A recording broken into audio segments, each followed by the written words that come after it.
cuando todo el mundo tiene derecho a la libertad y a manifestar su esencia libremente. Pero en este proceso que tú mencionas, Fernando, este proceso evolutivo de la conciencia, me da la impresión de que el gran enemigo pareciera ser el conservadurismo, ¿no? El aferrarse a los valores antiguos, a las tradiciones antiguas, que nos impiden despertar a todo este conocimiento, esta nueva visión.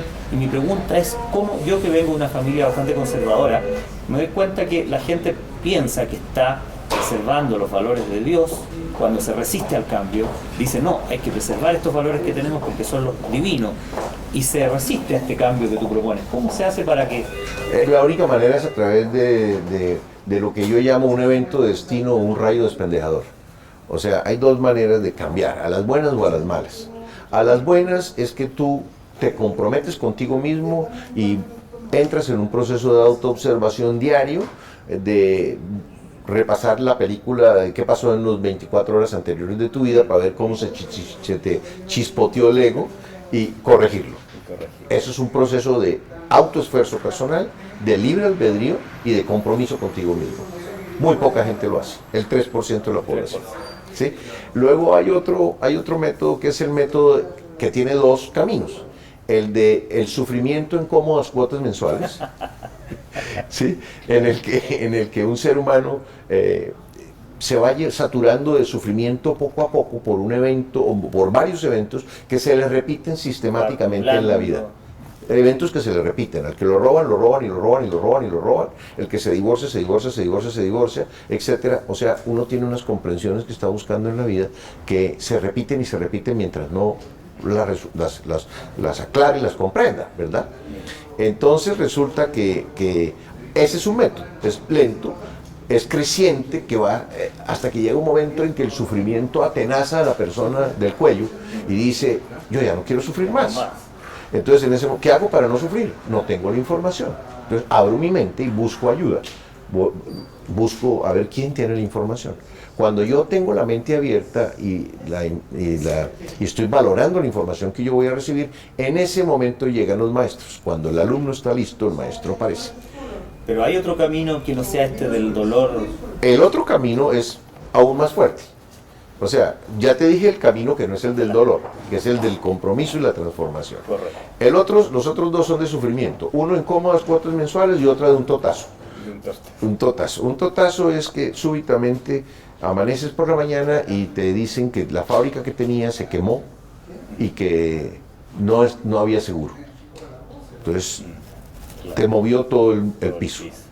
O tu señora te dice que ya se va con otro, o tu hijo se murió, o te dan una información que te dice que te quedan 2 meses de vida porque tienes un cáncer terminal. Eso se llama un rayo despendejador. Eso es un evento de destino fuertísimo. Calcina totalmente el ego, calcina la falsa identidad, acaba con las conductas autodestructivas automáticas que tenemos.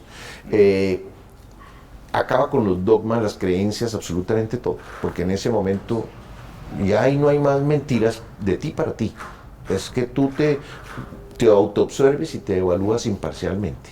Eso solamente sucede o con la saturación de sufrimiento por cómodas cuotas mensuales o por un evento destino o un rayo despendejador en un momento determinado. Eso es lo que cambia al hombre. O sea, las experiencias de sufrimiento, los momentos de destino en los que se genera un momento de tremenda dificultad para el ser humano, ahí es cuando más crece. Ahí es cuando un ser humano aumenta su autoestima y su confianza interior. Encuentra las verdades del universo que no se las puede enseñar a uno nadie. Las verdades del universo son el resultado del ajá que tú tienes adentro de ti.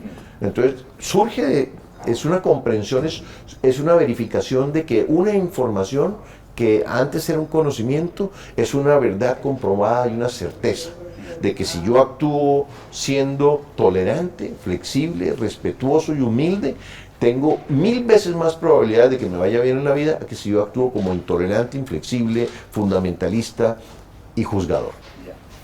Fernando, yo sé que tú estás haciendo una investigación sobre las profecías de los Vedas. ¿Qué es lo que nos puedes decir al respecto? Bueno, he estado investigando en información muy antigua de los Upanishads y la visión que ellos tuvieron también de estos tiempos. Ellos hablan de la aparición de una era que llamaron el Kali Yuga. El Kali Yuga es una era de oscuridad que comenzó curiosamente en el año 3113, en el mismo momento en que comienza la cuenta regresiva maya. Maya. Sí. Coincidencia, o sea, Pues coincidencia. no sé si es coincidencia Me refiero o qué será. sincronía, ¿no? Sí, pero ellos hablan de que esa era comienza en ese momento y que es una era de oscuridad en la que el ser humano lo único que le iba a interesar era contar y sumar y restar y tocar, solo lo que ve, lo físico. Y que además de eso habría muy poquitos gurús o iluminados o personas conscientes por unidad de población. Por 100.000 habitantes hay, en vez de 100 hay uno. Ya. Entonces la comprensión de la humanidad entera sería muy bajita. Era una época de hierro, la época de hierro y de acero que nos está... Muy material. Exacto, y que nos está rodeando en este momento. Entonces ellos tienen muchas coincidencias con la información maya. ¿Y cuándo termina este Kali Yuga? ¿En qué fecha? El momento en que termina el Kali Yuga se supone que es en el momento en que cambia el gran ciclo cósmico del que estamos hablando. ¿Pero tiene fecha? Para No los hay Vedas? una fecha tan precisa, o sea, no hay una cuenta regresiva como la que tienen los mayas. Hay algunos estudiosos que lo ponen en el año 2012 y hay otros que lo ponen 13.000 años después. 13.000, una diferencia. Una diferencia grande. Entonces uno no puede saber con exactitud qué es lo que está con la precisión maya, porque es que los mayas tienen una precisión tremenda, porque ellos sí es 4, 3, 2, 1, 0. Se acabó la cosa, o cambió la cosa, mejor dicho, porque no se acabó, sino cambió. Sin embargo, la información Veda es extraordinaria en términos de la claridad que tenían sobre el universo y sobre cómo funciona el orden de la realidad. Entonces, desde ese punto de vista, sí, para mí ha sido totalmente iluminador el estudio de esa información. Pero los Vedas hablan de que esto es una ilusión, que es maya la llaman, ¿no? Pero en maya, nuevamente desde el punto de vista que los originales, los Vedas originales, allá los Upanishad, hablan de que la ilusión es lo que te dije. O sea, la ilusión es la dualidad. La ilusión no es que esto sea ilusión. Esto es, para ellos es la fiesta de Dios, las banderas de Dios, es el gozo de la vida, es la belleza, es el camino de la afirmación, que se ha convertido en el camino de la negación para los hindúes de hoy. O sea, los hindúes de hoy están en el camino del no deseo. El no deseo visto de una manera equivocada. Los Upanishads lo que decían era que el no deseo es que tú no estés en el futuro deseando algo que no tengas ahora, sino que te goces lo que el fluir de la vida te traiga. Si el fluir de la vida te trae un banquete, te gozas el banquete, pero no estás deseando un banquete. Entonces es una diferencia grande entre el deseo de posesión y de tenencia a la capacidad de gozo de la belleza y del fluir de la realidad. Entonces hay una diferencia fundamental entre las dos cosas. Se ha interpretado como que el no deseo es que no desees nada. No, es que tú seas como un niño, como decía Jesús. Solo los niños van al cielo. ¿Por qué? Porque es que los niños juegan por el hecho de jugar, por el gozo del juego, no porque están buscando algo posterior, un motivo oculto, una intención disfrazada. No, el niño juega porque quiere gozarse el instante. Es como he escuchado yo hablar del deseo sin apego, ¿no?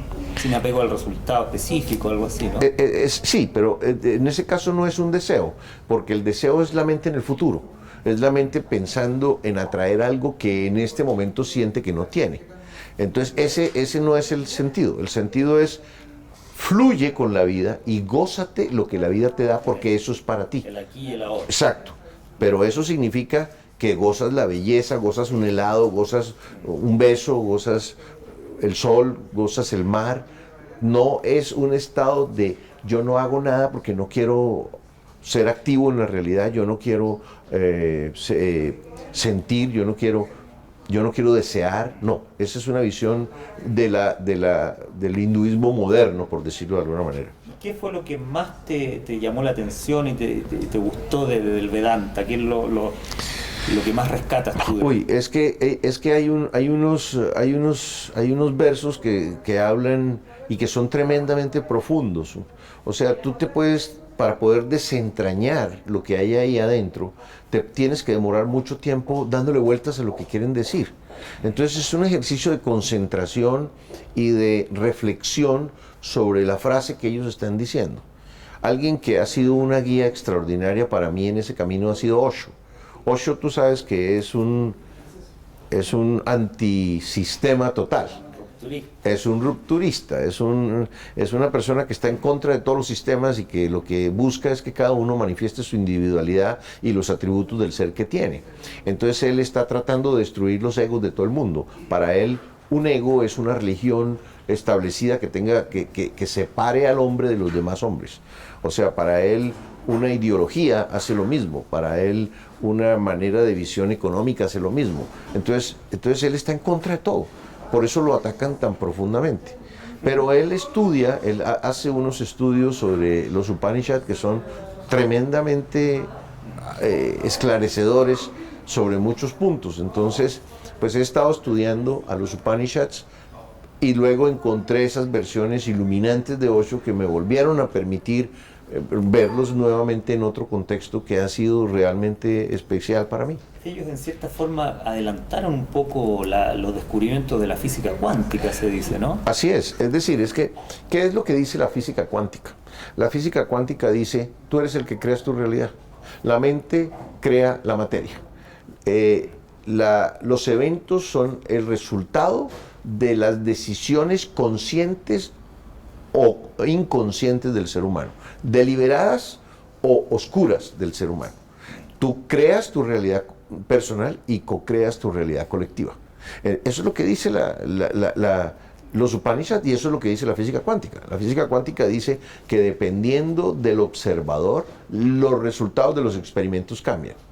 Que si tú haces un experimento que no esté siendo observado, tiene un resultado distinto de si ese experimento se graba o se filma o se ejecuta siendo observado. El resultado es completamente distinto.